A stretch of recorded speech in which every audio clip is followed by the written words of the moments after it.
मिट्टी का एक छोटा सा टुकड़ा और दो सगे भाई।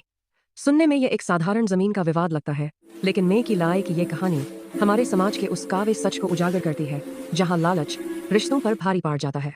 रामू और शामू, जो एक ही घर में पले बढ़े, आज एक दूसरे से लड़ रहे हैं। विवाद शुरू होता है खेत की उस मेज से, जिसे रामू ने रात के अंधेरे में चुपके से सरका दिया था। सुबह सूरज ढलने से पहले ही लाठियां गरजती हैं, सिर फटते हैं और मामला पहुंचता है अदालत की चौखट पर। दोनों भाइयों के सिर पर बंधी पट्टियां उनकी नफरत की गवाही दे रही थीं। जज साहब इसे पुश्तैनी जायदाद का झगोना समझते हैं।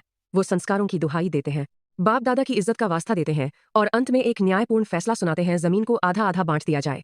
जज साहब को लगा कि उन्होंने एक परिवार को बिखरने से बचा लिया और हकदार को उसका हक दिला दिया। लेकिन असली कहानी तो कोर्ट के बाहर शुरू होती है। जैसे ही दोनों भाई बाहर आते हैं, नफरत गायब हो जाती है और चेहरों पर एक शातिर मुस्कान आ जाती है। पता चलता है कि वह जमीन न रामू की थी न शामू की, वो तो सरकारी जमीन थी। बच गए। जज साहब को पता ही नहीं चला कि जमीन हमारी नहीं सरकार की है। सही कहा भैया, वरना आज हम दोनों जेल में होते। चलो अब आधा आधा फट लेते हैं, वरना फिर पुलिस आएगी। कानून कागजों में उलझा रहा और चालाकी ने उस जमीन पर भी कब्जे की मुहर लगवा ली जो उनकी थी ही नहीं।